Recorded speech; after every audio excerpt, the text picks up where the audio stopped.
Olá, você está aqui no vídeo 11 do nosso bate-papo Sucesso Financeiro ao seu alcance. Você está aqui no canal Espiral da Prosperidade, meu nome é Rogério Chinei e hoje a gente vai conversar um pouco sobre o evento XP Expert 2019, onde um evento realizado pela XP Investimentos e que está disponibilizado no YouTube. E são palestras muito boas, com conteúdo muito bom para quem quer entender mais quais são as perspectivas agora, daqui para frente, sobre investimentos, em todos os aspectos, econômico, político, e vale a pena assistir. Eu estou começando a ver, já assisti algumas palestras e separei alguns temas aqui que foram falados nessas palestras para passar para vocês, mas eu recomendo, se você tiver um tempo, de tentar assistir as palestras inteiras, ok? Bom, vou compartilhar aqui a minha tela.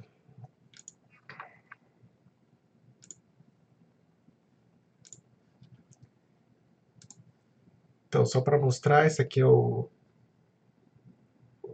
site do YouTube da XP. Então, aqui tem todas essas últimas palestras aqui, ó, são disponibilizadas do evento. Aí eu já assisti algumas e eu achei alguns temas bastante pertinentes para quem quer entender melhor sobre finanças e investimentos. E eu vou comentar um pouquinho hoje sobre o que foi discutido, ok? Então vamos lá.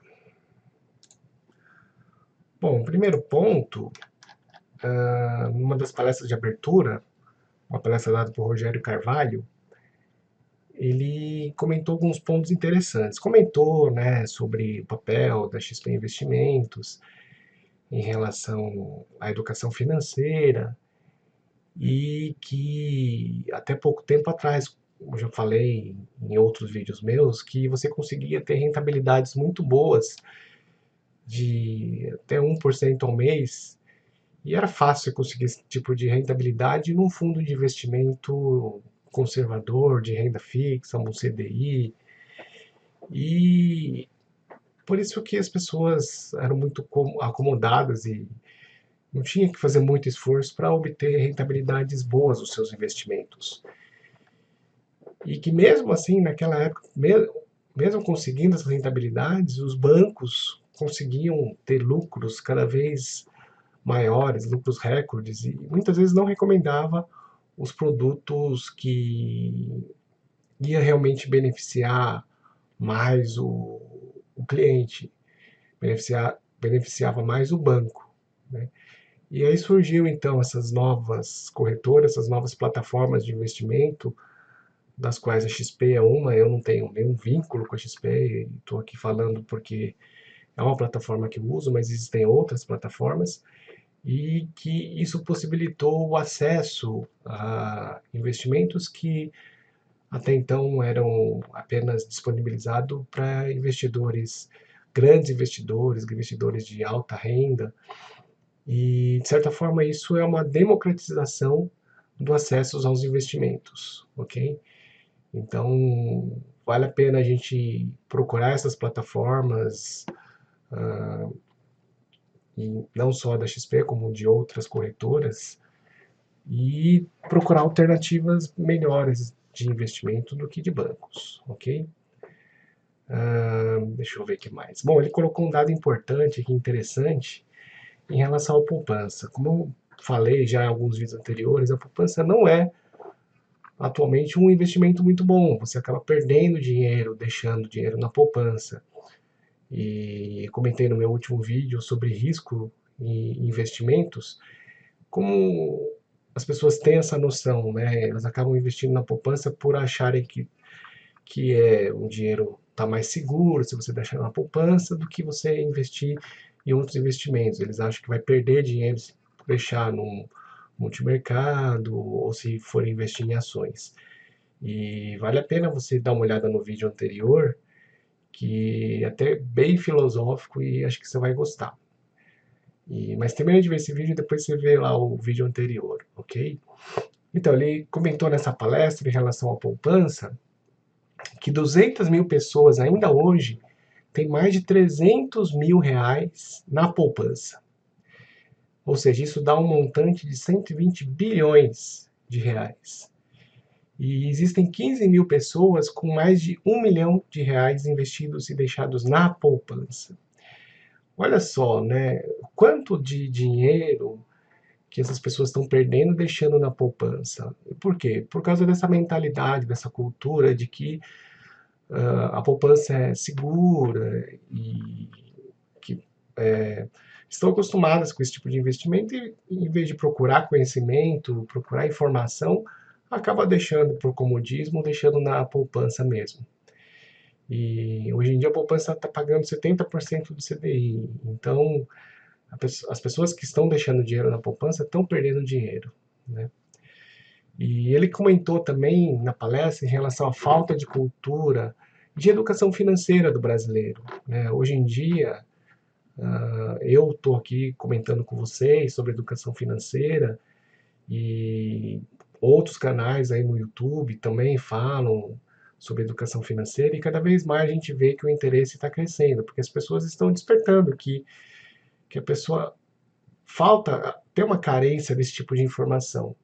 Mas a situação ideal seria se desde a escola as crianças já fossem tendo um conhecimento sobre finanças e se isso fosse uma coisa natural da educação de todo mundo, né? Cuidar do seu dinheiro, cuidar do seu próprio dinheiro. Então, esse é um aspecto interessante também que ele colocou na palestra. Bom, ele também comentou em relação à queda da taxa de juros que vem acontecendo aí nos últimos anos e daí a necessidade de você procurar mais informações e cuidar melhor das suas finanças. E comentou também em relação a essa descentralização nos investimentos, né, dos grandes bancos para corretoras e outras instituições financeiras. Que esse movimento de saída da concentração dos grandes bancos para outras instituições já aconteceu lá fora, nos Estados Unidos, onde 95% do dinheiro está fora dos grandes bancos. E aqui no Brasil, apenas 5% está fora dos grandes bancos. Então, esse movimento está apenas começando e isso tem só a beneficiar o investidor, a pessoa física, né?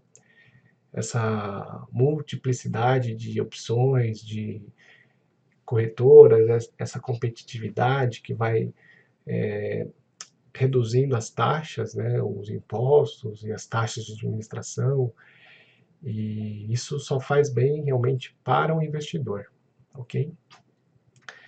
Bom, na segunda palestra que eu assisti, foi uma palestra excepcional, dada pelo Paulo Guedes, nosso atual ministro aí, da Economia, e ele falou sobre o Brasil e seus caminhos, a visão do ministro da Economia, Paulo Guedes. Então ele explicou todo o histórico do porquê que a gente chegou nessa atual situação, que a gente vem anos e anos de fortalecendo a máquina pública, o Estado, e isso levou a um descontrole de gastos públicos, né? E por isso que se falou tanto agora, ultimamente, na necessidade da reforma da Previdência, e ele justifica o porquê que ele começou atacando a questão da reforma da Previdência, porque era uma situação primordial, né? Pelo menos para dar uma ajeitada na casa, controlar os gastos, e que esse realmente é apenas o primeiro passo, né? A reforma da Previdência está avançando, ela provavelmente vai ser aprovada, né? E após a aprovação da Previdência, ele falou nessa palestra quais são os próximos passos, né? Então ele falou em relação à questão da privatização, então você reduzir o endividamento do governo, vendendo estatais e subsidiárias, né? E em relação também à abertura econômica para acordos internacionais, abrindo o mercado para investimento estrangeiro, falou em relação à reforma tributária, no sentido de facilitar os impostos, redução de custos de logística, exploração do pré-sal, então tentar acelerar a exploração do pré-sal para que a Petrobras consiga rentabilizar esse grande achado aí do pré-sal, e comentou que daqui a pouco vai ter a energia limpa, né, energia solar, e então muitas vezes esse valor do pré-sal vai ser perdido. Então ele tem que aproveitar o momento enquanto ainda não tem a substituição de fonte de energia para fazer lucro para a Petrobras e para o Brasil, né? E então é uma palestra bastante interessante e vale a pena ser vista, porque dá uma visão geral de explicando todo o panorama do porquê que a gente chegou nesse estado e quais são as perspectivas, o que, que ele está querendo fazer para que que o Brasil consiga ressurgir o crescimento, e com isso a gente vê perspectivas muito boas aí a partir do momento que ele conseguia implementar todas essas medidas, ok? Depois teve uma palestra também em relação à política dita economia, né? Dado pelo Richard Bach e a Zena, e na verdade uma palestra que dá para ser bastante resumida no sentido de que as duas coisas são muito interligadas, né? Então a gente vê muito do mercado muito suscetível ao desenrolar político, né? Então, se existe algum impedimento da reforma, discussões que dão um passo para trás, a gente vê a bolsa caindo. A reforma da Previdência, a gente caminhando, a gente vê a bolsa subindo. Por quê? Porque tem um imbricamento muito grande entre a questão política e a questão econômica, né? Então, as decisões políticas influenciam no desenrolar da economia, e o contrário também é verdade. O desenrolar da economia vai influenciar o aspecto político, né? Se, o, se a economia for bem, o país começar a crescer, o PIB subir, as ofertas de emprego vão surgir, vai diminuir o desemprego, e tudo isso vai melhorar a aprovação do atual governo. Então existe assim, essa relação muito próxima entre a economia e a política, ok? Deixa eu mostrar aqui, quando a gente falou de privatização, deixa eu compartilhar minha tela.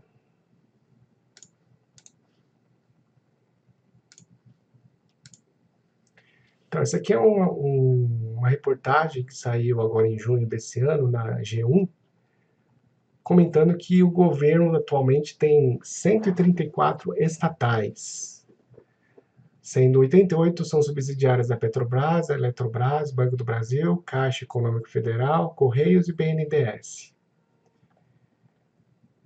Então, mostrando como a máquina pública, a máquina estatal, está bem inchada, né? Então, aqui, ó, 88 dessas 134 estatais, 88 tem controle indireto, 46 de controle indireto, e a Petrobras é a que tem mais subsidiárias. E aqui ele coloca no site uma lista de todos os setores e quais são as subsidiárias, né, as estatais. Então, assim, a partir do momento que você... A ideia do governo é você tentar privatizar, então é vender alguma dessas subsidiárias, e com isso fazer caixa e diminuir o endividamento do governo, né? Então vamos lá.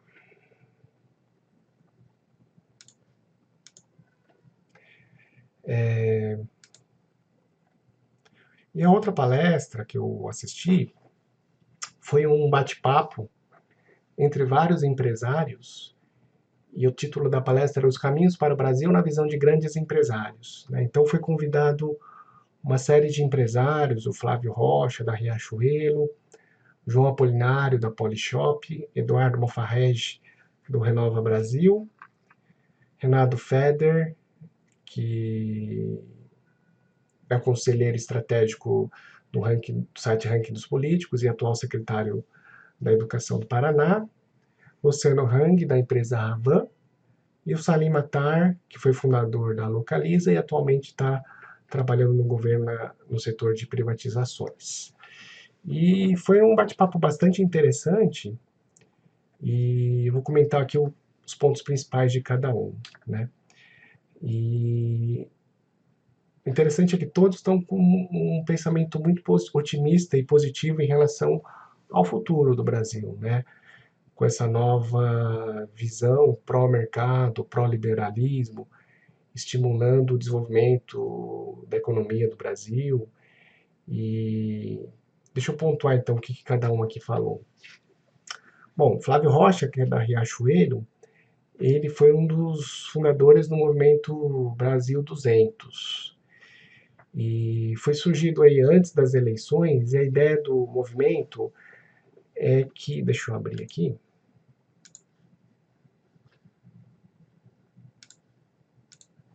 Então, aqui, essa reportagem do Correio Brasiliense. Então, o Movimento Brasil 200 dá início aos primeiros trabalhos do ano em Brasília. Então, a ideia do Movimento Brasil 200 é estimular os investimentos no país, né? Defendendo uma agenda liberal para a economia e destravar investimentos no Brasil. Então, estimular o crescimento econômico. E, e aqui nessa reportagem, ele fala, então, que composto por vários empresários, tudo, estão discutindo questões para estimular o crescimento do Brasil.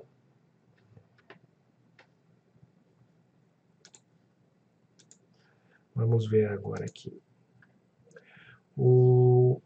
Aí ele comentou também em relação que atualmente a presença dos sindicatos acaba criando um certo atrito, que fica aquela disputa, né, de nós contra eles, né, os empresários contra o sindicato, o empregado, e que, na verdade, essa situação de embate é muito complicada, né, tem que se pensar no bem maior, onde ambas as partes sejam beneficiadas, né.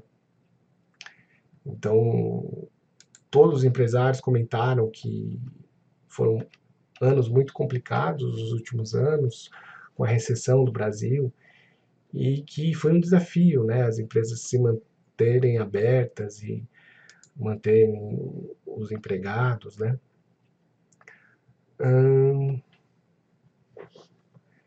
O João Apolinário da Polishop comentou em relação à deterioração do ambiente econômico dos últimos anos, ressaltou essa questão e que a ideia dele, o empreendedorismo é a forma de que as pessoas vão ter geração de riqueza e geração de empregos, né?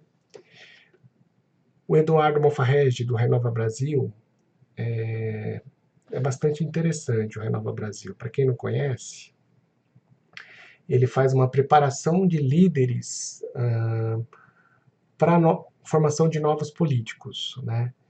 E então o objetivo é de atrair pessoas da vida civil mesmo, que não são políticos, que querem contribuir para uma melhora da sociedade e fazer todo um treinamento para a criação de novos políticos, né, de novas lideranças que vão promover o crescimento do Brasil, né? E ele comentou que é muito comum a gente, né, ter um certo preconceito em relação a político. E aí, se a gente tem um conhecido que fala assim, vou me candidatar para tal cargo, né? Aí você já imagina, ixi, o cara vai. Alguma coisa ele está querendo, né?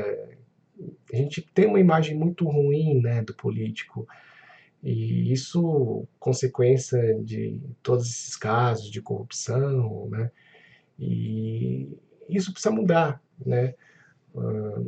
E um dos objetivos aí do Renova Brasil é isso, criar novos políticos, novas lideranças políticas e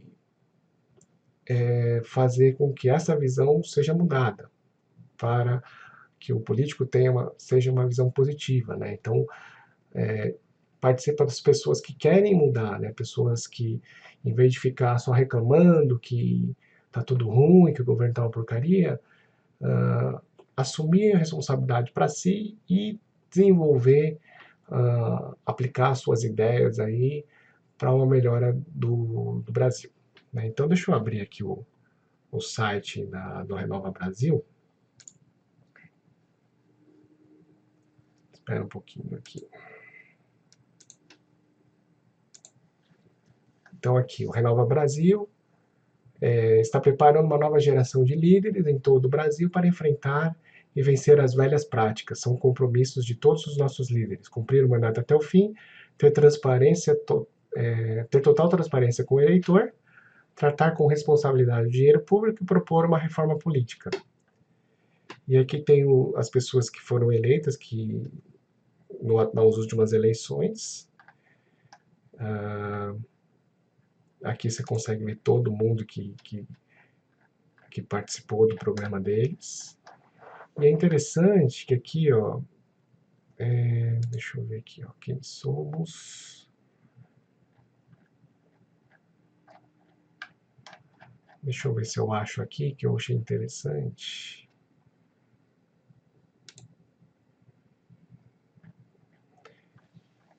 Então aqui, ó, achei interessante a seleção deles.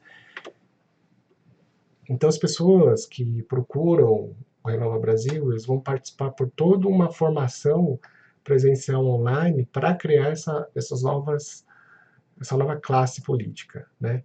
Então, olha só que interessante a seleção. Primeiro são as inscrições abertas para o Brasil inteiro, aí você envia currículos e vídeos sobre sua motivação para mudar o país. Depois você participa de uma realização de testes, incluindo ética, inteligência fluida e posicionamento político. Terceiro, análise de perfis, buscando aqueles com histórico de realização, liderança e engajamento. Quarto, checagem de histórico e antecedentes para escolher aqueles que se mostravam éticos, honestos e ficha limpa. Quinto, entrevistas online com mais de um avaliador a fim de garantir a neutralidade ideológica.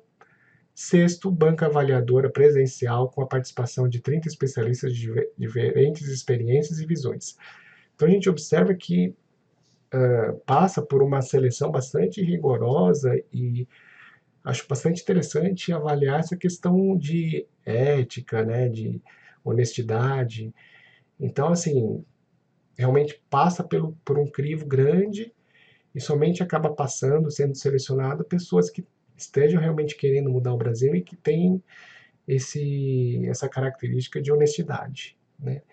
Então é um projeto bastante interessante que eu acho que vale a pena aí vocês darem uma olhada, né?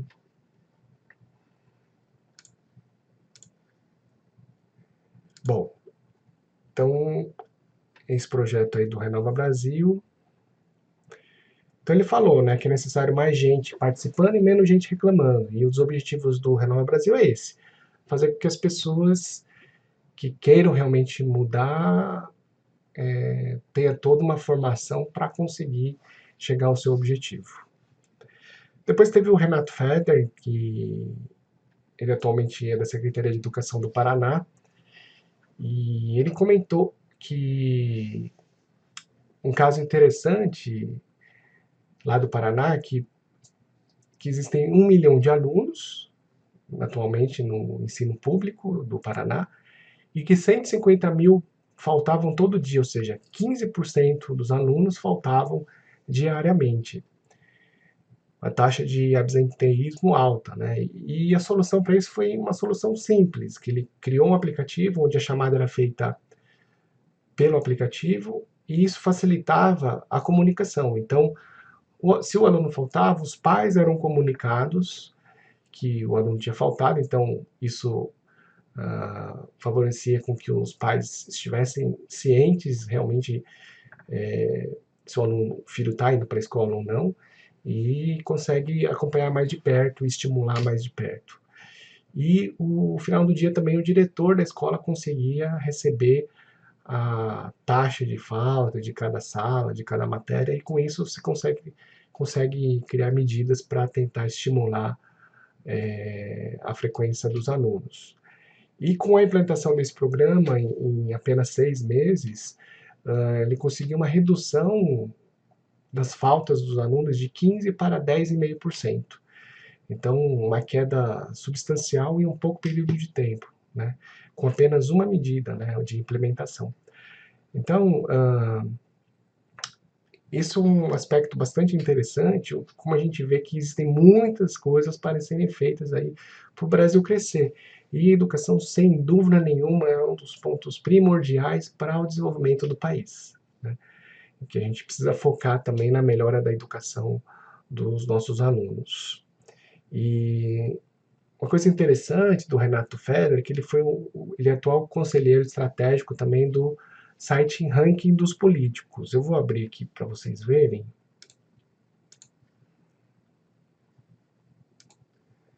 Então, ó, Ranking dos Políticos. O Ranking dos Políticos é esse site aqui que é atualizado regularmente, conforme vai tendo as votações da Câmara, e é que você consegue avaliar os senadores e deputados federais, e é feito um ranqueamento, e aqui você consegue selecionar só os deputados federais, só os senadores, o ano, o estado, algum partido específico, e aqui as classificações, né? E por nome especificamente, se você quer saber o deputado que você votou, como é que tá, você pode digitar o nome dele aí e saber como que ele está ranqueado. E como é que funciona aqui o ranqueamento, essa pontuação, né? Aqui é interessante. Deixa eu achar aqui. Ó, critério de avaliação. Então, aqui, ó, então, de acordo com esses itens, esses critérios, vai ganhando mais pontos ou perdendo pontos, né? Então, presença nas sessões. Então, se ele falta 10%, a cada 10% a mais de faltas do que a média, ele vai perdendo 10 pontos. Ou a 10% abaixo da média das faltas, ele vai ganhando 10 pontos. Então, a presença nas sessões acaba contando pontos. Privilégios, então, em relação ao gasto que eles têm. A cada 10% acima da média de gastos, ele vai perdendo 10 pontos. E a cada 10% de gastos abaixo da média de gastos, ele vai ganhando 10 pontos. Então, aquele que tem responsabilidade com o dinheiro público, né, vai, com contenção de gasto do dinheiro público, vai tendo mais pontos também. Processos judiciais. Então, cada processo que ele é acusado, ele vai perdendo pontos. Você tem, cada processo judicial perde 10 pontos, e cada acusação grave, 10 pontos.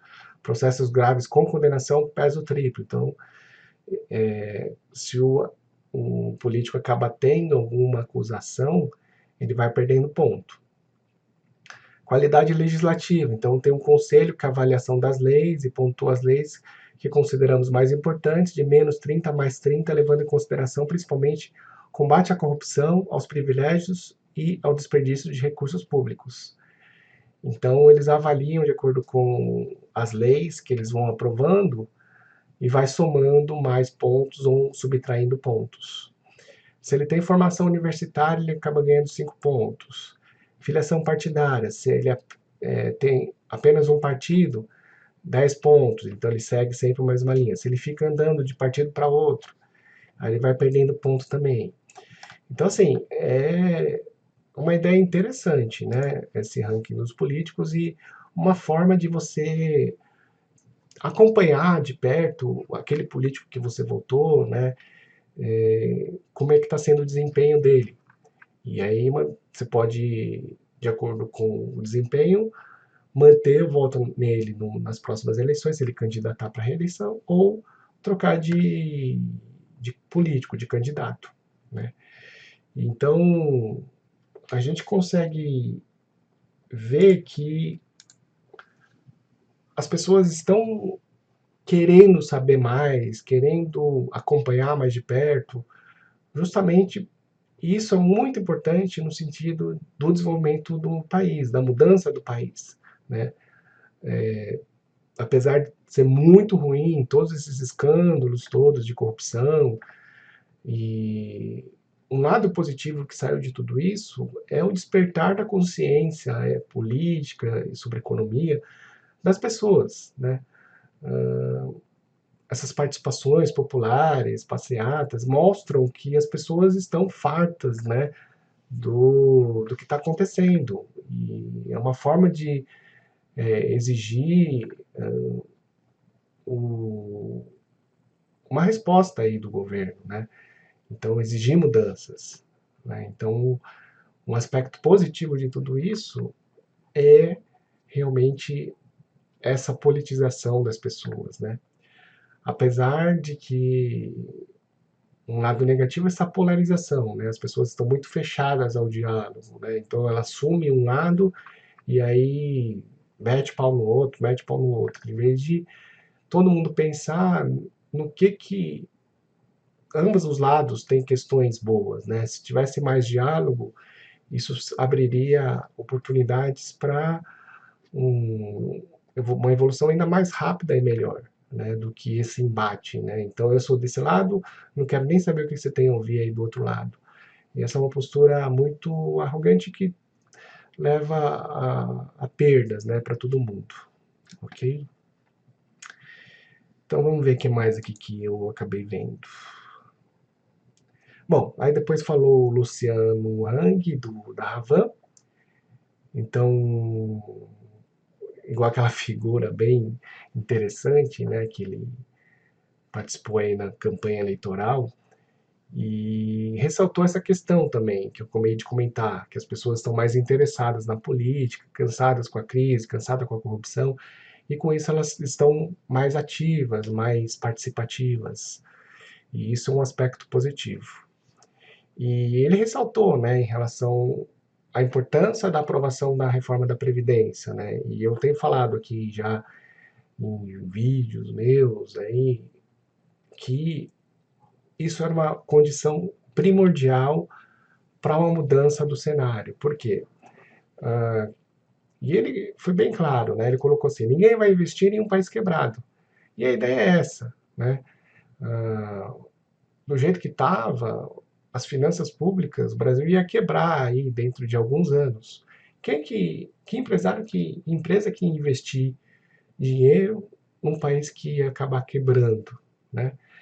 Então, assim, essa reforma da Previdência está dando uma ajeitada nas finanças aí, dando uma melhorada na situação, e esse é o primeiro passo, né? Muita coisa boa ainda deve vir pela frente.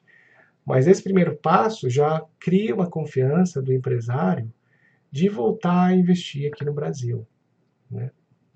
Então, por isso que eu defendo muito que as pessoas precisam começar, esse é o momento certo para começar a investir em ações, né? Você não vai colocar todo o seu dinheiro lá, né? Começa devagar, pega 5 mil reais, 1.000 reais, que seja, começa a investir, aprender como que funciona a compra e venda de ações, você vai aprender com a prática, né? E esse é um momento muito bom, porque essa mudança de perspectiva vai trazer mais investimento, tanto a nível nacional como a nível internacional, e existe uma perspectiva muito boa de que as empresas voltem a crescer e, consequentemente, vai gerar mais emprego, as empresas vão ter mais lucro, as pessoas vão ter mais emprego, tendo mais emprego vai melhorar a economia de uma forma geral, vai ter mais consumo.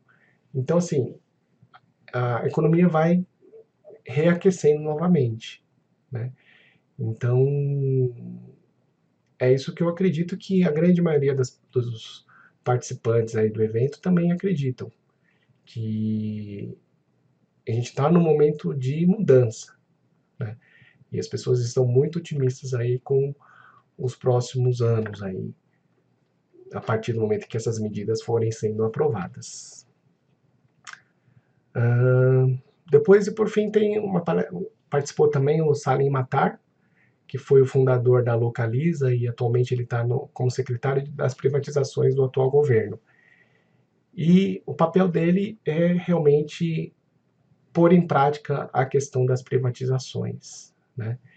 E uma frase que ele colocou, que a ideia dessa desestatização é fazer diminuir a máquina pública e fazer que o Estado sirva ao cidadão, e não que o cidadão sirva ao Estado. Né? Uma frase emblemática aí. E que ele citou alguns exemplos de que ele especificamente, por exemplo, era um empresário e ele não precisava ir para o governo, né? E tem outros participantes do grupo dele que abandonaram empregos, ganhando muito mais, para participar do projeto. Por quê? Por uma questão de propósito. Né? Então, apesar de ganharem menos, eles estão pensando no crescimento do Brasil, na melhora do Brasil, que a partir do momento que você melhorar, muitas pessoas, milhares de pessoas, milhões de pessoas vão ser beneficiadas. Né? Então ele estava muito bem na empresa dele, a empresa dele vem crescendo, mas ele se sentiu desmotivado. Né? Então ele deu um clique na mente dele, né? Ele pensou assim, e se o Brasil melhorasse, né? Todas as empresas iam ser beneficiadas, né? Então ele aceitou o convite para participar da parte de privatizações do governo, justamente para ajudar o Brasil a recuperar essa questão econômica e fazer o Brasil voltar a crescer. Né? Então, basicamente, é isso que eu tinha para falar hoje. Eu acho que é importante, hoje em dia, você ficar ligado em tudo que vai acontecendo, né?